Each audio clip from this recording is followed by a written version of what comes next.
বান্দারে, যখন আমি আল্লাহর ইবাদত শেষ হয়ে যাবে, তোমাদের মা বাবার সাথে তোমরা সৎ ব্যবহার করো। সুবহানাল্লাহ। তাহলে মা বাবার সাথে সৎ ব্যবহার করার দরকার আছে না নাই? আরো জোরে বলেন, আছে না নাই? ঘোষণাকার, ইম্মা ইয়াবলুগান্না ইনদাকাল কিবারা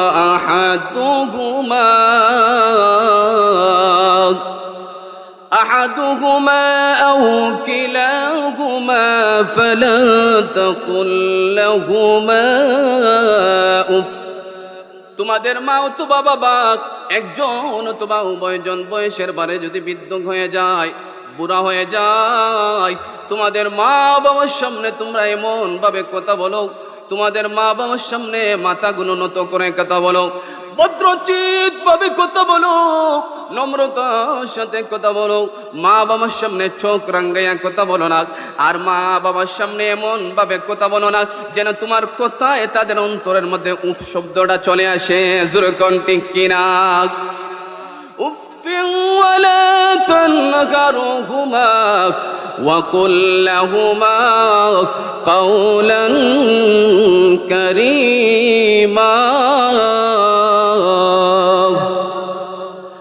আর মা বাবাকে কখনো ধমক দিয়ে কথা বলো না। জোরে কোন ঠিক কিনা? এখন বড় আফসোস লাগে, আমাদের সমাজের মধ্যে এমন ছেলে মেয়ে আছে মা বাবার সামনে চোখ রাঙ্গাইয়া কথা বলে। জোরে কোন আছে না নাই? এখনো অনেক ছেলে মেয়ে আছে মা বাবাকে ধমক দিয়ে কথা বলে, অথচ আমার আল্লাহ কোরআনের মধ্যে ওয়াজ করে দিয়েছেন মা বাবাকে ধমক দিয়ে কথা বলো না, মা বাবার সামনে চোখ রাঙ্গাইয়া কথা বলো না, মা বাবার সাথে সৎ ব্যবহার করো। জোরে কন্যা ঠিক কিনা? আমার প্রাণের যুবক মায়ের মুরব্বী বাবা, দিনের কানটা লাগে শুনো। এই পৃথিবীর জমিনের মধ্যে আমাদের আশার মাধ্যম কি হলেন বলেন তো? আমাদের মা বাবা, ঠিক কিনা? এই পৃথিবীর জমিনের মধ্যে আমাদের আশার মাধ্যম হলো আমাদের মা বাবা। আমাদের মা বাবার মাধ্যমে আমরা দুনিয়ার মধ্যে এসেছি। জোরে কোন ঠিক কিনা? আল্লাহর নবী হাদিস শরীফের মধ্যে ইরশাদ করেছেন, হযরত আবু হুরায়রা রাদিয়াল্লাহু তাআলা আনহু থেকে হাদিসটি বর্ণিত, তিনি বললেন, এক ব্যক্তি আল্লাহ নবীজির খেদমতে এসে জিজ্ঞাসা করলো, ইয়া রাসূলুল্লাহ, ইয়া হাবিবাল্লাহ, নবী গো, ও গো মায়ার নবী, দয়াল নবীজি, আমার শব্দে সৎ ব্যবহার পাওয়ার অধিক উপযুক্ত কে? আমার নবীজি বললেন, তোমার মা। সুবহানাল্লাহ পড়েন। লোকটি দ্বিতীয়বার জিজ্ঞাসা করলো, ইয়া রাসূলুল্লাহ, তারপরে কে? আমার নবীজি কয়, মা, তোমার মা। সুবহানাল্লাহ পড়েন। লোকটি তৃতীয়বার জিজ্ঞাসা করলো, ইয়া রাসূলুল্লাহ, তারপরে কে? আমার নবীজি বললেন, তোমার মা। লোকটি চতুর্থবার জিজ্ঞাসা করলো, ইয়া রাসূলুল্লাহ, ইয়া হাবিবাল্লাহ, নবী গো, তারপরে কার খেদমত করব? আমার নবীজি বললেন, তোমার বাবা। সুবহানাল্লাহ। তাহলে মায়ের কথা আসছে কয়বার? বাবার কথা কয়বার? এখন বলতে পারেন, হুজুর, মায়ের কথা তিনবার আসার কারণে মার দাম কি বেড়ে গেল আর বাবার দাম কি কমে গেল? না না ও যুবক ভাই, মার দাম কমে না, বাবার দাম কমে না, মায়ের দাম বাবার দাম উভয় সমান। জোরে কন্যা সুবহানাল্লাহ। কষ্ট হচ্ছে? মায়ের কথা তিনবার বলার কারণ হলো আল্লাহর নবীজি মায়ের কথা তিনবার বলেছেন। কেন জানেননি? যে মায়ের মন্তরের মধ্যে তিনটা কষ্ট আছে রে যুবক, ওই তিনটা কষ্ট কোনো বাবার মধ্যে নাই। এজন্য আমার নবীজি মায়ের কথা তিনবার বলেছেন। সুবহানাল্লাহ। মায়ের তিনটা কষ্ট আমার আল্লাহ কোরআনের মধ্যে ওয়াজ করেন, ওয়াসাইনাল ইনসানা বিওয়ালিদাইহি হামালাতুহু أمه وهنا على وهن وفصاله 30 شهرا। একটু চিৎকার দিয়ে বলুন আল্লাহু আকবার। আমার প্রাণের যুবক ভাইয়েরা, মুরব্বী বাবাজিরা, জীবনে অনেক আলোচনা শুনেছেন বাবা, আজকে মা বাবার জন্য একটু শুনে নেন। মায়ের কথা তিনবার বলার কারণ হলো যে মায়ের অন্তরের মধ্যে তিনটা কষ্টের কথা আমার আল্লাহ কোরআনের মধ্যে ওয়াজ করেছেন। মায়ের এক নাম্বার কষ্ট হলো গো, একটা সন্তানকে একদিন না 2 দিন না 10 মাস 10 দিন মা গর্ভে ধারণ করেছেন। যেরকম ঠিক কিনা?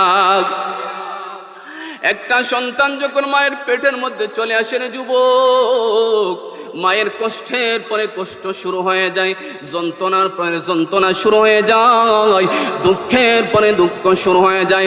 একটা সন্তান যখন আস্তে আস্তে পেটের মধ্যে বড় হয়, মা রাতের বেলা বিছানার মধ্যে ঘুমাইতে গেছে, সন্তানের লাথিটা যখন মায়ের কলিজার মধ্যে লাগতো, সাথে সাথে মা ঘুম হারাম হয়ে যাইতো। আবার মা ভাত খাইতে বসছে, সন্তানের লাথিটা মায়ের কলিজার মধ্যে যখন লাগতো, মা বসা থেকে দাঁড়িয়ে যাইতো। এভাবে একদিন না, 2 দিন না রে যুবক,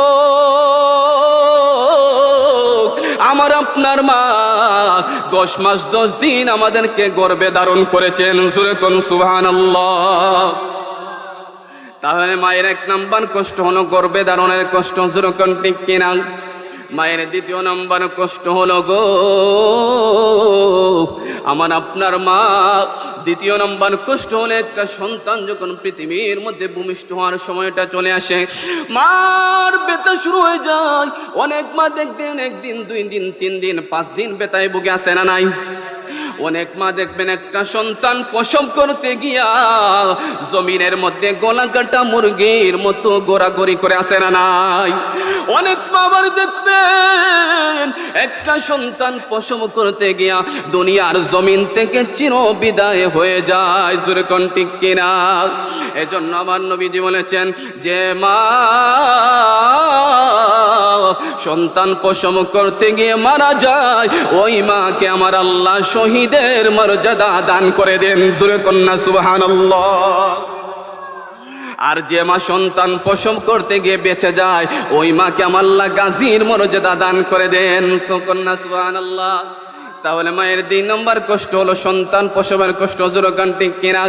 মায়ের 3 নম্বর কষ্ট হলো গো একটা সন্তানকে 1 দিন না 2 দিন না 2 বছর পর্যন্ত মা বুকের দুধ পান করাইছেন। জোরে কোন ঠিক কিনা? কি বলেন, করাইছেন না? আমার আপনার মা 1 দিন না 2 দিন না রে যুবক, 2 বছর পর্যন্ত মা বুকের দুধ পান করাইছেন। এই দুধ পান করানোর কত কষ্ট, এই কষ্ট কোনো বাবা কোনোদিন বলতে পারে না রে। এজন্য আমার নবীজি মায়ের কথা 3 বার বলেছেন। কন্যা সুবহানাল্লাহ।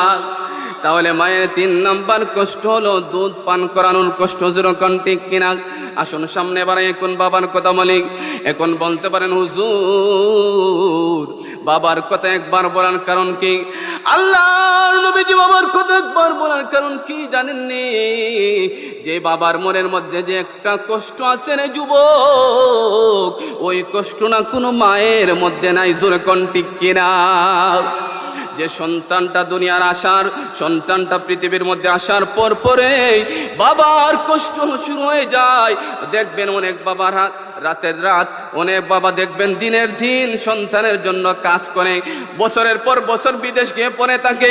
সারাটা দিন হাওরের মধ্যে কত রোদ বাবার দেহের উপর দিয়ে যায়। জোরে কোন ঠিক কিনা? কত বৃষ্টি বাবার দেহের উপরে যায়। বাবা সন্তানেরকে মানুষ করতে গিয়া কত লক্ষ লক্ষ কোটি কোটি টাকা পর্যন্ত সন্তানের পিছনে ব্যয় করে আসে না নাই? ও যুবক ভাই, দিলটা নরম করে দেও রে বাবা।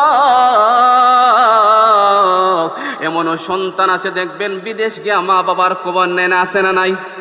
কথা বলছেন না?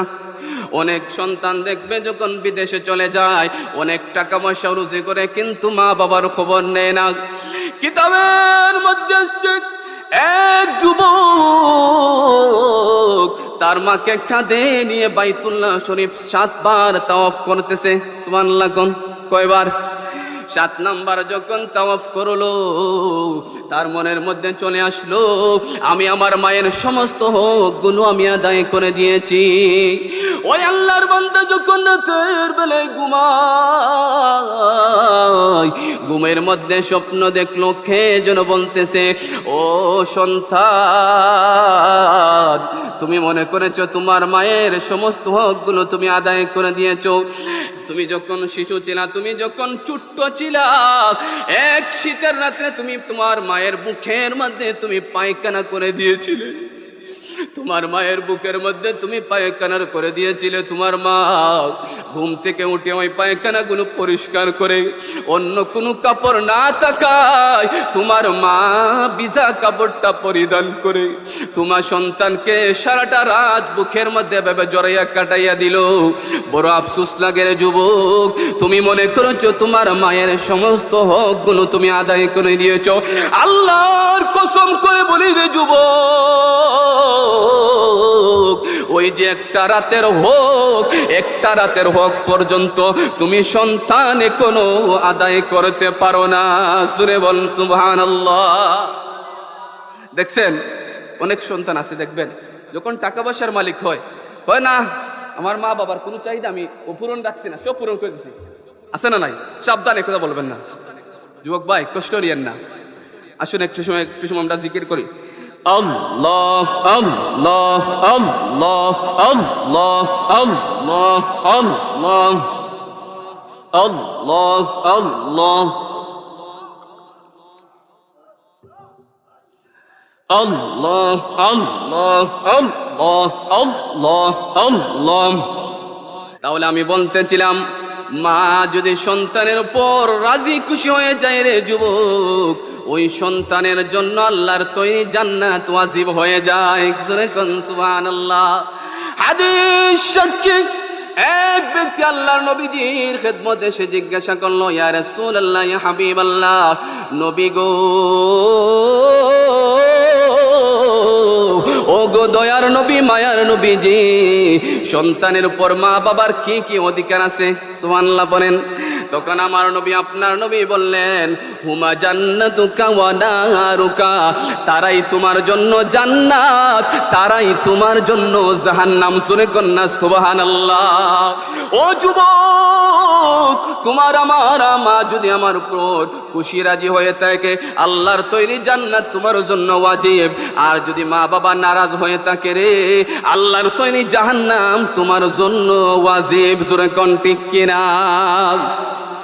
এক ব্যক্তি আল্লাহর নবীজির খেদমতে এসে জিজ্ঞাসা করলো, ইবনে তাবারানী শরীফের মধ্যে এসেছে,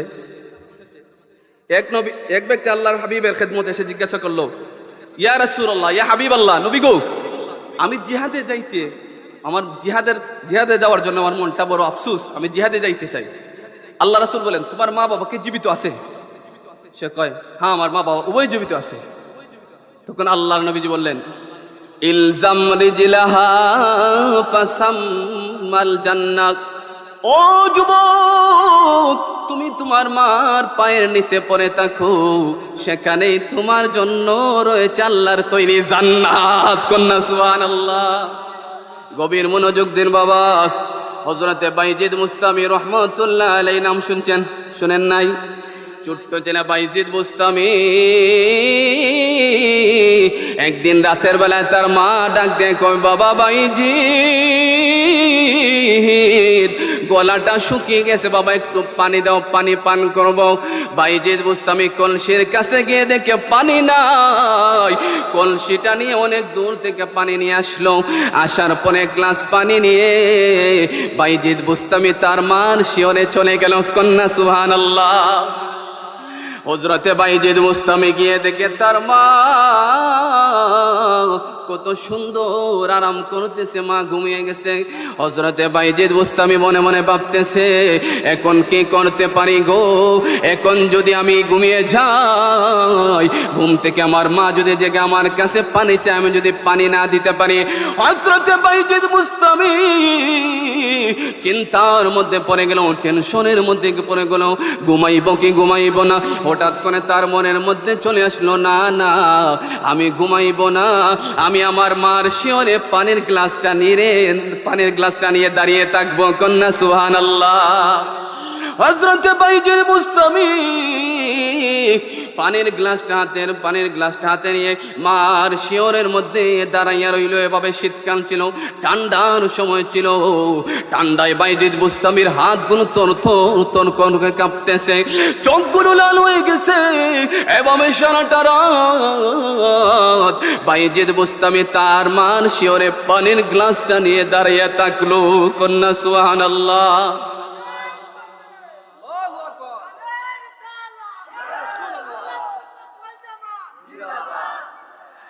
হযরত বাইজিদ বুস্তামি সারাটা রাত পানির গ্লাসটা এভাবে হাতে নিয়ে দাঁড়িয়ে থাকলো। যখন তাহাজ্জুদের সময় হলো, রে যুবক, ও যুবক, দিলটা নরম করে দাও রে যুবক। যখন তাহাজ্জুদের সময় হলো, বাইজিদ বুস্তামির মার ঘুমটা যখন ভাঙলো, দাঁড়িয়ে দেখে সন্তান পানি নিয়ে দাঁড়িয়ে আছে। মা কিন্তু পানির কথা ভুলেই গেছে। মা কয়, বাবা বাইজিদ, তুমি কি ঘুমাও না রে বাবা? তোমার চোখগুলো লাল হয়ে গেছে। বাইজিদ কয়, মা গো, আপনি তো আমার কাছে পানি চেয়েছিলেন, আমি পানি নিয়ে এসে দেখে আপনি ঘুমিয়ে গেছেন। আমি যদি ঘুমিয়ে যাই, আবার রাতের বেলায় যদি আপনি ঘুম থেকে জেগে পানি চান, আমি সন্তান যদি পানি দিতে না পারি গো, তুমি মার কষ্ট হবে। এজন্য আমি বাইজিদ বুস্তামি সারাটা রাত ঘুমাই না। কন্যা সুবহানাল্লাহ। হযরত বাইজিদ বুস্তামির মা পানির গ্লাসটাতে নিয়ে পানি পান করলেন, তাহাজ্জুদের নামাজ আদায় করলেন। নামাজের শেষ আল্লাহর দরবারের মধ্যে দুইটা হাত উঠাইয়া দোয়া করলেন, মালিক, আমার সন্তান বাইজিদের জন্য ঘর চাই না, বাড়ি চাই না, জায়গা জমিন টাকা পয়সা কোনো কিচ্ছুই চাই না গো আল্লাহ। আমার বাইজিদের উপর আমি সন্তুষ্ট হয়ে গেলাম। তুমি আমার বাইজিদ বুস্তামিকে জগৎ বিখ্যাত আল্লাহর ওলি বানাইয়া দাও। কন্যা সুবহানাল্লাহ।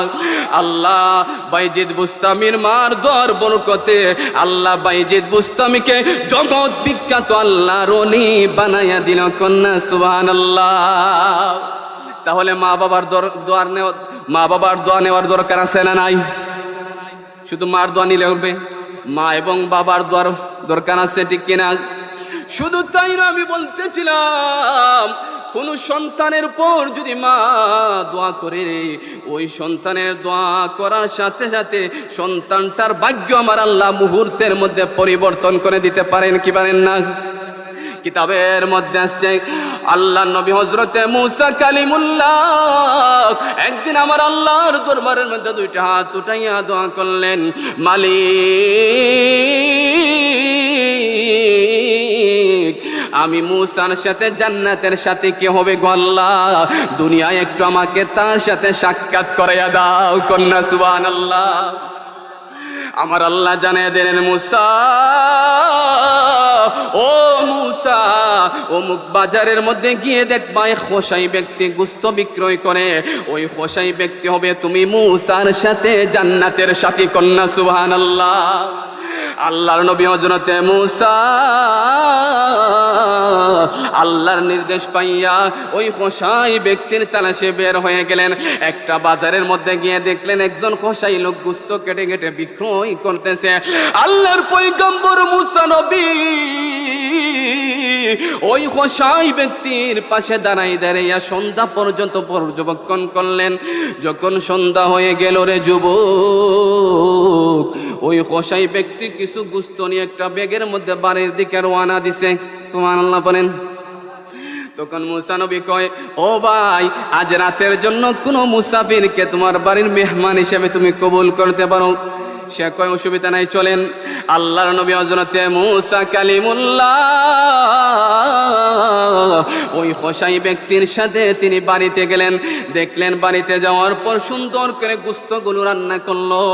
গোশতগুলো রান্না করার পর ঘরের একটা কোণা থেকে একবারে একটা বৃদ্ধা মহিলা, একবারে দুর্বল একটা মহিলা, একটা থলি থেকে একটা মহিলাটিকে বাহির করে ওই গোশতগুলো চামচের মাধ্যমে মহিলার মুখের মধ্যে তুলিয়ে দিচ্ছে, আর মহিলা খাইতেছে। কন্যা সুবহানাল্লাহ। আল্লাহর নবী হযরতে মুসা যখন দেখলেন ওই বৃদ্ধা মহিলাকে চামচের মাধ্যমে খাওয়াইতেছে, খাওয়ানোর পর ওই খোসাই লোক তার কাপড় চোপড়গুলো সুন্দর করে ধুয়ে পরিষ্কার করলো। শুকনা কাপড়, ভালো কাপড় পরিধান করাইয়া আবার ভালো একটা তলির মধ্যে পেরাকের মাধ্যমে ঝুলাইয়া দিল। ওই পেরাকের মাধ্যমে যখন তলির মধ্যে মহিলাটা রেখে দিল, ওই বৃদ্ধা মহিলা টুট নাড়াই না রেখে যেন বলল, মুসা নবী বুঝতে পারলেন না। আল্লাহর পয়গম্বর মুসা নবী যখন বুঝতে পারলেন না, তখন ওই কসাই ব্যক্তিকে বললেন, ও ভাই, ওই মহিলা টুট নাড়াইয়া কি বলছে, আমি তো কিছুই বুঝি না। তখন ওই কসাই লোক বলল, উনি আল্লাহর দরবারের মধ্যে দোয়া করেছে, আল্লাহ আমার সন্তানটাকে তুমি মুসা নবীর সাথে জান্নাতের সাথী বানাইয়া দিও। কন্যা সুবহানাল্লাহ। মুসা নবী কয়, ব্যাপারটা আমাকে একটু ক্লিয়ার করে বলো। তখন ওই কসাই লোক বলতেছে, উনি হলেন আমার মা, অনেক বয়স হয়ে গেছে, চলাফেরা করতে পারে না, উঠা বসা করতে পারে না, এভাবে আমি সন্তান আমার মার খেদমত গুলো আমি করি। কন্যা সুবহানাল্লাহ। আল্লাহর নবী মুসা কয়, ও ভাই, তোমার জীবনটা বড় ধন্য, তোমার জীবনটা বড় ধন্য রে। তোমার মার দোয়ার বরকতে আল্লাহ মুসা নবীর সাথে তোমাকে সাক্ষাৎ করিয়ে দিয়েছেন। আমি হইলাম সে আল্লাহর নবী হযরতে মুসা, আর তুমি হবা আমার সাথে জান্নাতের সাথী। জোরে কন্যা সুবহানাল্লাহ। একটু দরুদ শরীফ পড়েন। আল্লাহুম্মা সাল্লি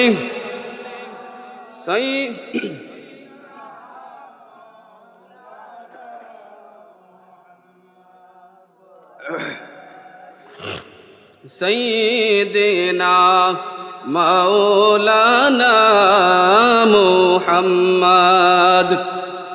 তাহলে মা বাবার দোয়ার বরকত আছে না নাই? মা বাবার দোয়ার বরকত আছে না নাই? এখন শুনুন, যেমন মায়ের দোয়া আল্লাহর ওলি হওয়া যায়, এখন একটা গণনা শোনাইয়া দেই। মায়ের বদুয়ায় কিন্তু হিরো থেকে জিরো হয়ে যায়। জোরে কোন ঠিক কিনা? কোন সন্তানের পর যদি মা বদুয়া করে যুবক, ওই সন্তান যদি কোটিপতি হয়ে থাকে, ওই সন্তান যদি মুফতি, মুহাদ্দিস, শিল্পপতি, রাষ্ট্রপতি হয়ে থাকে না কেন, মুহূর্তের মধ্যে আমার আল্লাহ জিরো থেকে হিরো বানিয়ে দিতে পারেন কি পারেন না? বনি ইসরাইলের মধ্যে জুরাইজ নামের আল্লাহর একজন আবেদ বান্দা ছিল। জুরাইজ নাম শুনছেন? আল্লাহরে তো ইবাদতি করতো, পাহাড়ের মধ্যে একটা গির্জা বানাইয়া সব সময় আল্লাহর ইবাদতির মধ্যে মগ্ন থাকে। ওই জুরাইজ একদিন নামাজের মধ্যে দাঁড়িয়েছে, মা এসে ডাক দেয়, বাবা জুরাইজ, দরজাটা একটু খুলো।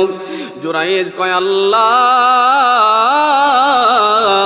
আমি এখন কি করতে পারি? আমার নামাজ আর আমার মায়ের ডাক, আমি নামাজ ছেড়ে দিব না, মায়ের ডাকে সারা দিব। এই বলে জুরাইজ মায়ের ডাকে সারা দিল না, নামাজের মধ্যে রয়ে গেল, মা চলে গেল। দ্বিতীয় দিন আবার জুরাইজের মা এসে ডাক দেয়, বাবা জুরাইজ, দরজাটা খুলো। দ্বিতীয় দিনও জুরাইজ নামাজের মধ্যে দাঁড়াইয়া আছে। জুরাইজ কয়, মনে মনে ভাবতেছে, আল্লাহ আমি এখন কি করতে পারি গো? আমার নামাজ আর আমার মায়ের ডাক, আমি এখন কি করতে পারি? আমি মায়ের ডাকে সারা দিব না, নামাজ ছেড়ে দিব। এ বলে দ্বিতীয় দিনও জুরাইজ নামাজের মধ্যে রয়ে গেল, মায়ের ডাকে সারা দিল না। জুরাইজের মা দ্বিতীয় দিন চলে গেল। আবার তৃতীয় দিন মা এসে ডাক দেয়, জুরাইজ, দরজাটা খুলো বাবা, দরজাটা খুলো। তৃতীয় দিনও জুরাইজ কিন্তু নামাজের মধ্যে দাঁড়াই আছে। জুরাইজ মনে মনে ভাবতেছি, হ্যাঁ আমার প্রতিপালক আল্লাহ, আমি এখন কি করতে পারি গো? আমার মায়ের ডাকে সাড়া দিব না, নামাজ ছেড়ে দেব। এ বলে জুরাইজ তৃতীয় দিনও মায়ের ডাকে সাড়া দিল না, নামাজের মধ্যে রয়ে গেল। এক এক করে 3 দিন যখন মা ব্যর্থ হয়ে গেল, সাথে সাথে জুরাইজের মা আমার আল্লাহর দরবারের মধ্যে 2টা হাত উঠাইয়া জুরাইজের উপর বদুয়া করলো, জুরাইজের উপর বদুয়া করলো, আল্লাহ আমার সন্তান জুরাইজ যেন কোনো বেশ্যা মহিলার মুখ দেখার পূর্বে সে যেন মৃত্যুবরণ না করে। কন্যা নাউজুবিল্লাহ। আমি বলেছিলাম মায়ের দোয়া যেমন ভাবে কবুল, তেমন ভাবে বদুয়া কবুল, ঠিক কিনা? জুরাইজের মায়ের দোয়ার সাথে সাথে আল্লাহ কবুল করেছে, বদুয়া কবুল করে নিছে। ওই জুরাইজকে পথভ্রষ্ট করার জন্য কিছু লোক তার পিছনে লেগে গেল, জুরাইজকে কেমন করে পথভ্রষ্ট করা যাবে। তখন ওই বনি ইসরাইলের একটা মহিলা ছিল, খারাপ মহিলা ছিল, রাতের বেলা বেশ্যা, রাতের বেলা খারাপ কাজ করত। ওই বেশ্যা মহিলা একদিন জুরাইজের হুজরার মধ্যে গেল। জুরাইজকে বলতেছে, জুরাইজ, তুমি যদি চাও তোমার সমস্ত চাহিদাগুলো আমি পূরণ করে দিব। কিন্তু জুরাইজ ওই মহিলার দিকে একটা বাদও দৃষ্টিপাত করেন না। মহিলাটি যখন জুরাইজের কাছে কোনো পাত্তা পাইল না, ওই পাহাড়ের নিচের মধ্যে একটা ছাগলের রাখাল থাকতো, মাঝে মধ্যে জুরাইজের হুজরার মধ্যে আসা যাওয়া করতো। ওই ছাগলের রাখালের সাথে ওই মহিলা খারাপ কাজ করলো, ওটা জিনা করলো। নাউজুবিল্লাহ পড়েন। যখন জিনায়ের কাজ করলো, তার সন্তান পেটের মধ্যে চলে আসলো। সন্তানটা ভূমিষ্ঠ হওয়ার পর সমস্ত এলাকার মধ্যে ছড়িয়ে গেছে, এটি হলো ওই যে জুরাইজের সন্তান। তোমরা যে জুরাইজকে আল্লাহর ওলি মনে করো, এইটা হইলো জুরাইজের সন্তান। নাউজুবিল্লাহ। মহিলাটি কিন্তু মিথ্যা কথা বলতেছে। কথাগুলো বুঝতেছেন? ওই যে মায়ের বদুয়া, গভীর মনোযোগ।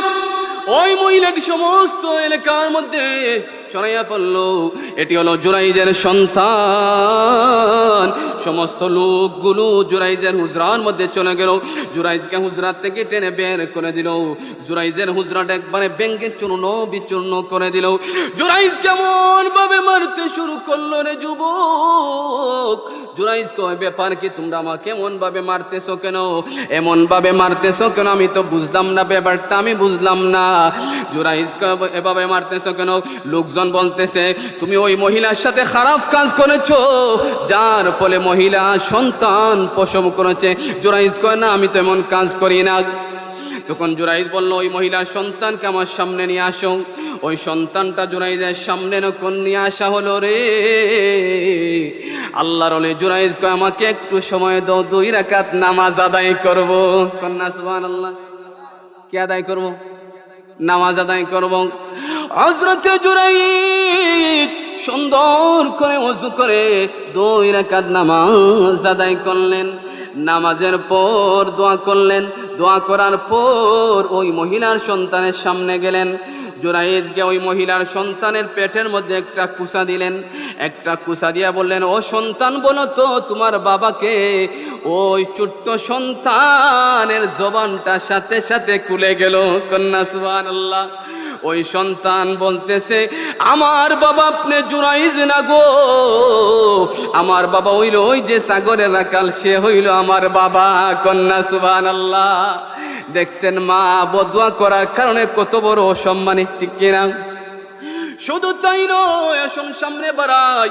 হযরত আলকামা রাদিয়াল্লাহু তাআলা আনহু নবীজির একজন সাহাবী ছিল, নাম শুনছেন নি? কষ্ট হচ্ছে? আল্লাহর নবীজির সাহাবী হযরত আলকামা রাদিয়াল্লাহু তাআলা আনহুর ঘটনা শুনলে অনেকের চোখের পানি ধরে রাখতে পারবেন না। আমার যুবক ভাইয়েরা, মুরব্বি বাবারা, দিনের কানটা লাগে শুনো রে। হযরত আলকামা রাদিয়াল্লাহু তাআলা আনহু একদিন এমন অসুস্থ হয়ে পড়লেন, মৃত্যুর শয্যায় শায়িত। আলকামার স্ত্রী আমার নবীজির খেদমতে গিয়ে আরজ করলো, ইয়া রাসূলুল্লাহ, ইয়া হাবিবাল্লাহ, নবী গো,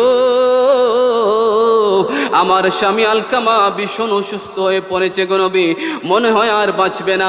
মেহেরবানি করে আপনি আমাকে একটু দোয়া দুরুদ শিখাইয়া দেন, যে আমার স্বামীর পাশে বসে বসে পড়লে আমার স্বামীর ইমানের হালতে মৃত্যু হয়। কন্যা সুবহানাল্লাহ। তখন আল্লাহর নবীজি হযরতে আলী রাদিয়াল্লাহু তাআলা আনহু, হযরতে সালমান ফারসি, হযরতে আম্মার বিন ইয়াসির, হযরতে বিলাল, মোট 4 জন সাহাবীকে ডাক দিলেন। কয়জন? কথা বুঝতেছেন? মোট 4 জন সাহাবীকে ডাক দিয়ে বললেন, তোমরা যাও যাও রে, ওই আলকামার বাড়ির মধ্যে আলকামার অবস্থাটা একটু দেখে আসো। আল্লাহর নবীজির সাহাবীর আলকামার বাড়িতে গেল। আলকামার পাশে বসে বসে কালিমার তালকিন দিচ্ছে, কিন্তু আলকামার জবানটা বন্ধ হয়ে যায়, কালিমা পড়তে পারে না, কোনো কথাই বলতে পারে না। তখন হযরতে আলী রাদিয়াল্লাহু তাআলা আনহু বুঝতে পারলেন আলকামা মৃত্যুর পথের যাত্রী, আলকামা মৃত্যুর পথের যাত্রী। হযরত বিলালকে পাঠিয়ে দিলেন, তুমি যাও আল্লাহর নবীজির দরবারে গিয়ে খবরটা জানিয়ে দাও। হযরত বিলাল আল্লাহর নবীজির দরবারে গিয়ে আরজ করলেন, ইয়া রাসূলুল্লাহ, নবী গো, আলকামাকে বারবার আমরা কালিমার তালকিন দিচ্ছি, কিন্তু তার জবানটা বন্ধ হয়ে যায়, কালিমা পড়তে পারে না, কোনো কথাই বলতে পারে না। তখন আল্লাহর নবীজি বললেন, হ্যাঁ বিলাল, আলকামার মা বাবা জীবিত আসেনি? বিলাল কয় হুজুর আলকামার বাবা মারা গেছে, তবে মা জীবিত আছে, একবারে বৃদ্ধ হয়ে গেছে। আল্লাহর নবীজি বললেন তুমি যাও যাও, সর্বপ্রথম আমি রাসূলুল্লাহর সালামটা আলকামার মার কাছে গিয়ে দিবা। সুবহানাল্লাহ পড়েন। তুমি আলকামার মার কাছে আমার সালামটা দিবা, আর তুমি বলবা সে যদি পারে আমার দরবারে আসার জন্য, আর যদি আসতে না পারে রে আমি রাসূলুল্লাহ আলকামার মায়ের কাছে চলে যাব। সুবহানাল্লাহ বলেন। হযরত বিলাল রাদিয়াল্লাহু তাআলা আনহু আলকামার মায়ের কাছে গিয়ে আল্লাহর নবীজির পক্ষ থেকে সালাম দিলেন। আলকামার মা সালামের জবাব দিল। আল্লাহর নবীজির দরবারে আসার কথা বলার সাথে সাথে আলকামার মা বৃদ্ধা মহিলা লাঠির মধ্যে বর করে সাথে সাথে দাঁড়াইয়া গেল। কন্যা সুবহানাল্লাহ কয় না না না, আমার জীবন সব কিছু আল্লাহর নবীর জন্য কুরবান করে দিলাম। আল্লাহর নবী আমার দরবারে আসার প্রয়োজন নাই, আমি স্বয়ং আল্লাহর নবীজির দরবারের মধ্যে চলে যাব। কন্যা সুবহানাল্লাহ। ওই আলকামার মা লাঠির মধ্যে বর করে টানা হেসরা করে করে আমার নবীজির দরবারে গিয়ে হাজির। সালাম দিলেন, নবীজি সালামের জবাব দিলেন। নবীজি বললেন ও আলকামার মা তুমি যা বলবা সত্য বলবা, বলো তো তোমার ছেলে আলকামা কেমন লোক ছিল? আলকামার মা কয় ইয়া রাসূলুল্লাহ নবী গো, আমার ছেলে আলকামা খুবই নামাজে ছিল, রোজাদার ছিল, খুব দানশীল ছিল। আল্লাহর নবী বলে আমি এগুলো তো বুঝলাম, ঠিক আছে, তবে তোমার সাথে তার ব্যবহারটা কেমন ছিল সেটা বলো। সুবহানাল্লাহ বলেন। তোমার সাথে তার ব্যবহারটা কেমন ছিল সেটা বলো। তখন আলকামার মা জবাব দেয় ইয়া রাসূলুল্লাহ, ইয়া হাবিবাল্লাহ নবী গো, আমার সন্তান আলকামার প্রতি আমি খুশি না গো। আমার সন্তান আলকামা সব সময় তার স্ত্রীকে প্রাধান্য দিত, তার স্ত্রীর তাবেদারি বানাই আমি মাকে রাখতো। ইয়া রাসূলুল্লাহ এছাড়া আলকামার প্রতি আমার আর কোনো অভিযোগ নাই। তখন আল্লাহর নবীজি বললেন ঠিক আছে, আমি বুঝতে পেরেছি, মা নারাজ হওয়ার কারণে আলকামার জবান থেকে কালিমা জারি হচ্ছে না। আল্লাহর নবীজি হযরত বিলালকে অর্ডার দিলেন, বিলাল যাও যাও রে বিলাল, তুমি কাঠ সংগ্রহ করো, লাকড়ি সংগ্রহ করো। বিলাল কয় ইয়া রাসূলুল্লাহ লাকড়ি দিয়ে কি করব? কয় লাকড়ির মধ্যে আগুন ধরাইব, আগুন দিয়ে ওই আগুনের মধ্যে আলকামাকে একবারে পুরাইয়া ছাই করে দিব। আলকামাকে একবারে পুরাইয়া ছাই করে দিব। আলকামার মা সাথে সাথে বলে উঠল ইয়া রাসূলুল্লাহ নবী গো, আপনি আমার সন্তানটাকে আমার চোখের সামনে আগুন দিয়ে পুরাইয়া ছাই করে দিবেন। আমার সন্তানরা হাউমাউ করে লাফালাফি করবে গো নবী, আমি মা কেমন করে বরদাস্ত করব? আমি মা কেমন করে বরদাস্ত করব? আল্লাহ নবী বলেন আলকামার মা, তোমার সন্তান তো মৃত্যুর পর বলছে কঠিন আযাবের মধ্যে ভুগবে, অতএব দুনিয়ার আগুনে তাকে জ্বালাইয়া পুড়িয়ে দিলে অসুবিধা কি? তোমার ছেলে ফরজ নফল কোনো কিছু আল্লাহর দরবারে কবুল হবে না। সুবহানাল্লাহ। আলকামার মা আমার নবীজির কথাগুলো শোনার সাথে তার দিলটা নরম হয়ে গেল। ও যুবক, দেখো রে মায়ের অন্তরের মধ্যে কেমন ভালোবাসা আছে না নাই? কে ঢুকাইয়া দিছে? আল্লাহ। আলকামার মার দিলটা নরম হয়ে গেল। আলকামার মা কয় ইয়া রাসূলুল্লাহ নবী গো, আপনি সাক্ষী থাকুন, আপনি সাক্ষী থাকুন, আমার সন্তান আলকামাকে আমি মাফ করে দিলাম। কন্যা সুবহানাল্লাহ। আল্লাহ নবী অর্ডার দিলেন বিলাল তুমি আবার যাও, আলকামার বাড়ির মধ্যে চলে যাও। হযরতে বিলাল যখন আলকামার বাড়িতে গেল রে, বাড়ির মধ্যে যাওয়ার পর আলকামার ঘর থেকে একটা বাক্য বের হয়ে আসতেছে। আলকামার জবান থেকে কালিমা শাহাদতের উচ্চারণগুলো জোরে জোরে জারি হয়ে গেছে। কন্যা সুবহানাল্লাহ। আলকামার জবানের মধ্যে কালিমা জারি হয়ে গেল। মোট কথা ওই দিন আলকামা কালিমা পরে পরে দুনিয়া থেকে চিরবিদায় হয়ে গেল। কন্যা সুবহানাল্লাহ। আল্লাহ নবী আলকামার বাড়িতে গেলেন, আলকামাকে গোসল দেওয়ার অনুমতি দিলেন, আলকামাকে কাফন পরানোর অনুমতি দিলেন, জানাজার নামাজ পড়লেন। জানাজার নামাজ শেষ করার পর, দাফন কাফন শেষ করার পর আল্লাহর নবীজি কবরের সামনে দাঁড়াইলেন। কবরের সামনে যখন দাঁড়াইলেন, দাঁড়ানোর পর আল্লাহর নবীজি আনসার আর মুহাজিরদেরকে উদ্দেশ্য করে বললেন, ওই ব্যক্তির উপর আল্লাহর লানত, ওই ব্যক্তির উপর আল্লাহর লানত, ওই ব্যক্তির উপর আল্লাহর লানত যে সন্তানের উপর মা নারাজ, যে সন্তানের উপর মা নারাজ, ওই সন্তানের ফরজ নফল কোনো দান সদকায় আল্লাহর দরবারের মধ্যে কবুল হবে না। জোরে কন্যা সুবহানাল্লাহ। ও মদিনার মাটি রে, সকল সুখ বুঝি তোর কপালে। বলেন ও মদিনার মাটি রে, সকল সুখ বুঝি তোর কপালে। ও মদিনার তোর বুকে আমার নবী, যার লাগি পাগল ছবি, জান তোরে হইল সৃষ্টি ত্রিভুবন। কাঁদে আমি সারাক্ষণে, কখন যাব সেখানে। কাঁদে আমি সারাক্ষণে, কখন যাব সেখানে। সগে না সগে না আহার পুরাণে। ও মদিনার মাটি রে, সকল সুখ বুঝি তোর কপালে। জোরে কোন মারহাবা। আচ্ছা বলেন তো, নবীর নাত গাইলে ভালো লাগে না খারাপ লাগে? নবীর নাত শুনলে যাদের ভালো লাগে বুঝতে হবে নবীর তার অন্তর মধ্যে নবীর প্রেম আছে, ঠিক কিনা? আজকে আমার মূল আলোচনার সাবজেক্ট হলো কি জানেন?